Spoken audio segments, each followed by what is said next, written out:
tobacco smoke also form these so-called free radicals. And it's these radicals that do the damage.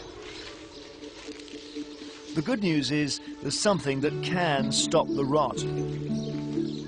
Even though it proves your mum right, you have to eat your greens. Vegetables in particular contain antioxidants which help soak up those free radicals. So broccoli and beans help keep those wrinkles at bay.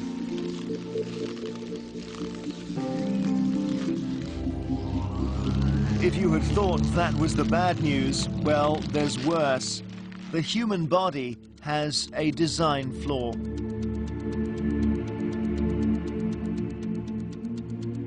All the billions of cells that make up our bodies contain the genetic instruction manual that makes us who we are, DNA. Our cells need constant renewal, and they do this by dividing. Each time the DNA instructions get copied and passed on. Sadly, the system's got a glitch, and surprisingly quickly, mistakes start creeping in. As the cells divide, a bit of DNA information might get lost, so the new cell isn't an exact copy. It's a bit like a game of Chinese whispers. It's why our bodies end up looking very different from how they started.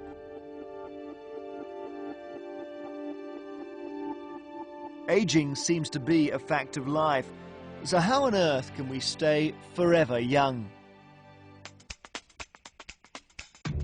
For starters, you could try hiding your age, but even if all the surgery, creams, supplements and Botox in the world make you look younger, they won't help you live forever.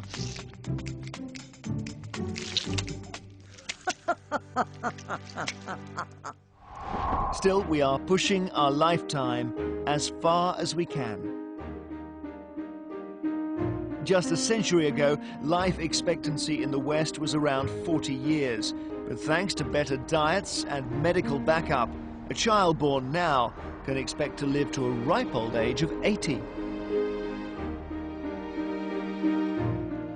Today in the UK, there are more centenarians than ever before. In 1952, the Queen sent 225 telegrams to people on their 100th birthday. In 2003, she sent almost 5,000.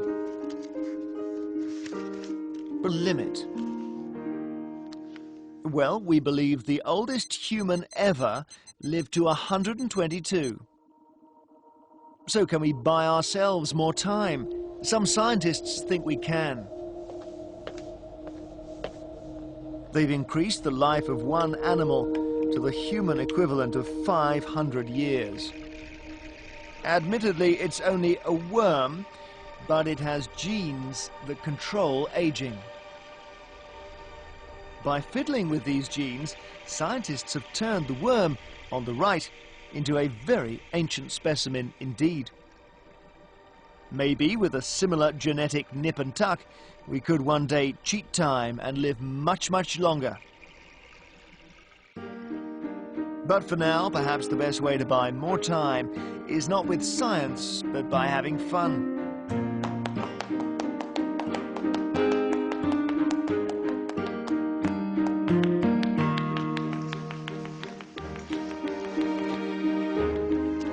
You can grow even older by staying young at heart.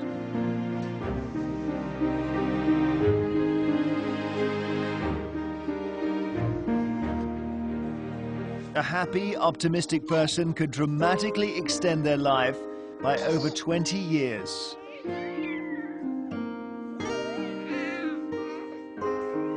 Instead of reaching just 85, you could laugh your way to 106. No. So keep on smiling. Oh, and remember to eat those greens.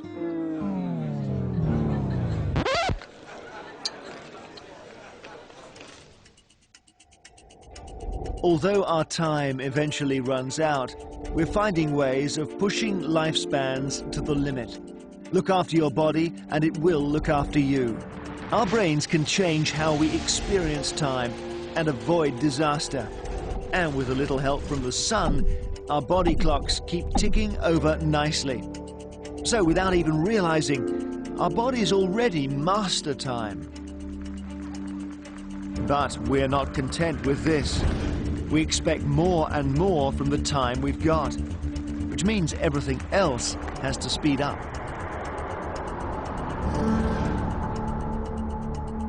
How has this race against time changed the world around us?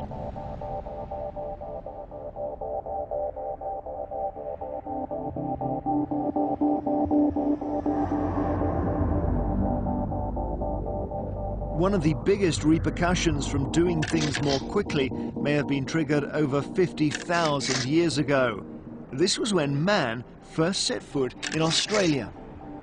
The first people brought something that helped them to survive here, but it was something that may have changed the landscape forever.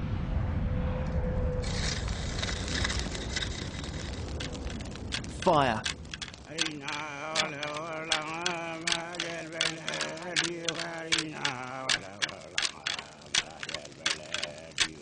With fire, they may have set off a chain of events that they knew nothing about. It's just one example of how we humans cannot see the results of what we do. Not because the events aren't dramatic, but because they happen on a timescale way, way beyond our own.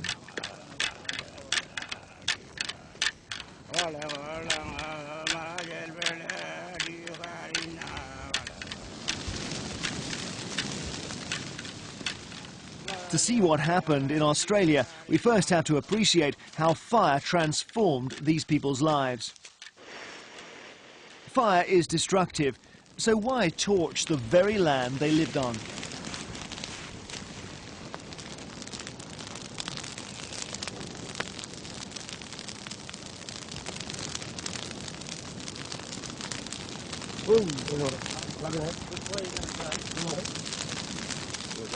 It was all done to save time. With fire, they could clear the land faster than ever before.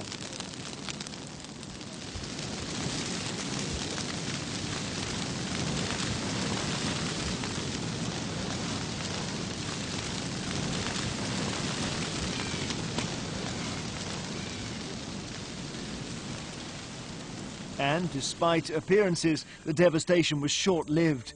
The bare ground was quickly filled with fresh new growth. These tender shoots attracted grazing animals. It made hunting quicker and easier.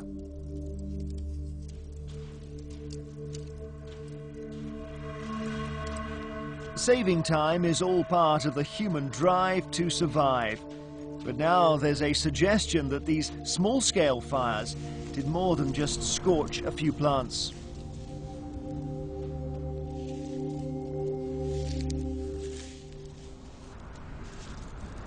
Only now, with the benefit of hindsight, can we see how the dramatic changes here in Australia might have begun. Fire was such a great time saver that the early people relied on it more and more. As the blazes became more frequent, the plants had less and less time to grow back. Thousands of fires over thousands of generations may have changed the relationship between the plants and the climate. Eventually, some of Australia's annual monsoons just dried up.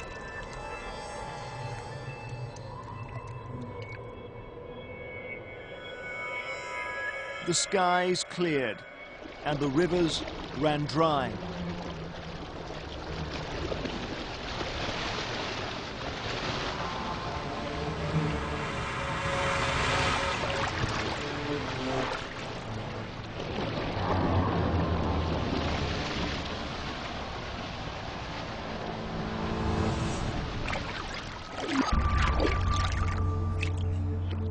Gone was the water from in front of their eyes.